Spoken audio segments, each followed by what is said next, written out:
The story of Ruru deer Ruru मृग के ऊपर एक वीडियो है। तो दोस्तों वीडियो पसंद आए तो लाइक करके, चैनल पर पहली बार आए हो तो सब्सक्राइब कर दीजिएगा। सो चलिए वीडियो को करते हैं स्टार्ट। रूरू एक मृग था।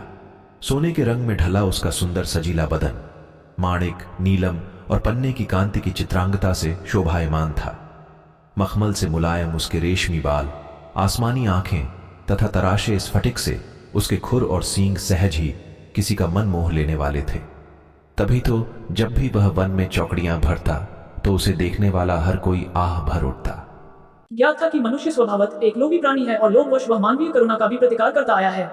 फिर भी सभी प्राणियों के लिए उसकी करुणा प्रबल थी और मनुष्य उसके करुणा भाव के लिए कोई अपवाद नहीं था। यही करुणा रूरू की सबसे बड़ी विशेषता थी। एक दिन रूरू जब वन में स्वच्छंद विहार कर रहा था तो उसे किसी मनुष्य की चीत्कार सुनाई दी। अनुसरण करता हुआ जब वह घटना स्थल पर पहुंचा तो उसने वहां की पहाड़ी नदी की धारा में एक आदमी को बहता पाया। रूरू की करुणा सहज ही फूट पड़ी। वह तत्काल पानी में कूद पड़ा और डूबते व्यक्ति को अपने पैरों को पकड़ने की सलाह दी। डूबता व्यक्ति अपनी घबराहट में रूरू के पैरों को न पकड़ उसके ऊपर की सवार हो गया। नाजुक रूरू उसे झटक कर अलग कर सकता था, मगर उसने ऐसा नहीं किया।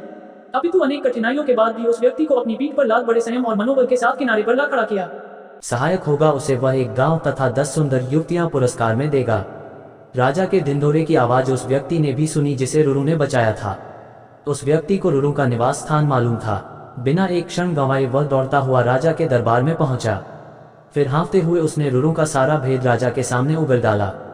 राजा और उसके सिपाही उस व्यक्ति के साथ तत्काल उस वन में पहुंचे और रूरू के निवास स्थल को चारों ओर से घेर लिया। उनकी खुशी का ठिकाना न रहा जब उन्होंने रूरू को रानी की बताई छवि के बिल्कुल अनुरूप पाया। राजा ने तब धनुष साधा और रूरू उसके ठीक निशाने पर था। चारों तरफ से घिरे रूरू ने तब राजा से मनुष्य की भाषा में ये कहा, राजन, तुम मुझे मार डालो, मगर उससे पहले ये बताओ कि तुम्हें मेरा ठिकाना कैसे मालूम हुआ। उत्तर में राजा ने अपने तीर को घुमाते हुए उस व्यक्ति के सामने रोक दिया जिसकी जान रूरू ने बचाई थी।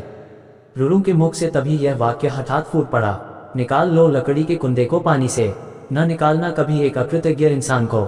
राजा ने जब रूरू से उसके संवाद का आशय पूछा तो रूरू ने राजा को उस व्यक्ति के डूबने और बचाए जाने की पूरी कहानी कह सुनाई।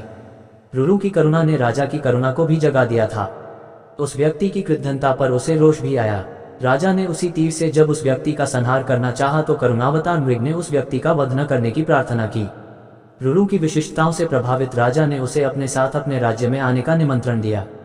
रूरू ने राजा के अनुग्रह का नहीं ठुकराया और कुछ दिनों तक वह राजा के आतिथ्य को स्वीकार कर पुनः अपने निवास स्थल को लौट गया।